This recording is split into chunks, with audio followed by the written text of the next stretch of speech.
আজ গাছে চা পাতার জল দিতে দিতে একটা অদ্ভুত কথা মাথায় এলো।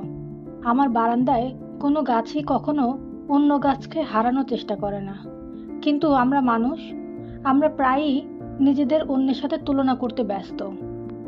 আজ সকালে যেমন প্রতিদিন করি, তেমনই গাছগুলোর কাছে এলাম। চা পাতার জল নিয়ে একে একে সব গাছের গোড়ায় দিলাম।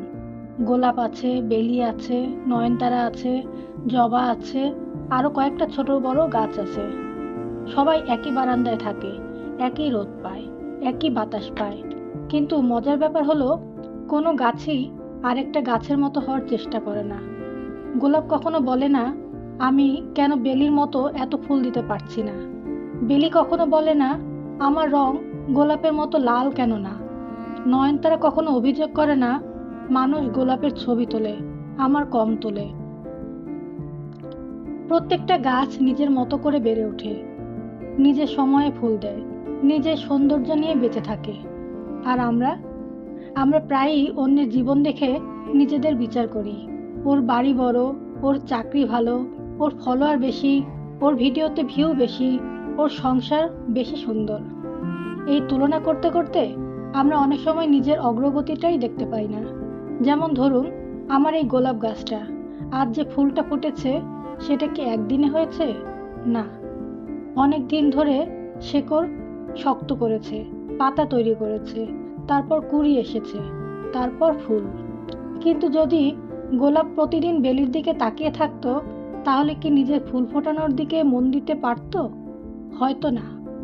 তাই আজ গাছে চা পাতার জল দিতে দিতে মনে হলো প্রকৃতি কত সুন্দর একটা শিক্ষা দেয়। গাছগুলো শুধু নিজেদের গতিতে বেড়ে ওঠে। তারা জানে না কে তাদের দেখে, কে প্রশংসা করে, কে করে না। তারা শুধু নিজেদের কাজ করে যায়।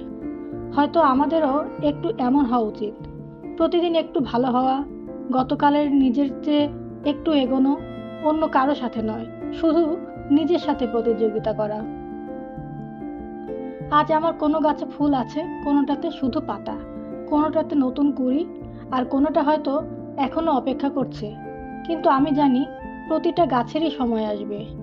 আর জীবনের ক্ষেত্রেও ঠিক তাই।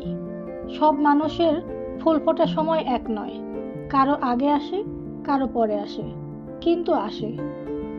তাই আজ যদি মনে হয় আপনার অন্য কারো চেয়ে পিছিয়ে আছেন, তাহলে আমার বারান্দার গাছগুলোর কথা মনে করবেন। গোলাপ কখনো বেলি হওয়ার চেষ্টা করে না, বেলি কখনো নয়নতারা হওয়ার চেষ্টা করে না। তারা শুধু নিজেদের মতো করে ফুটে ওঠে। আর হয়তো সুখী হওয়ার সবচেয়ে বড় রহস্যও এটাই, নিজের মতো করে বেড়ে ওঠা।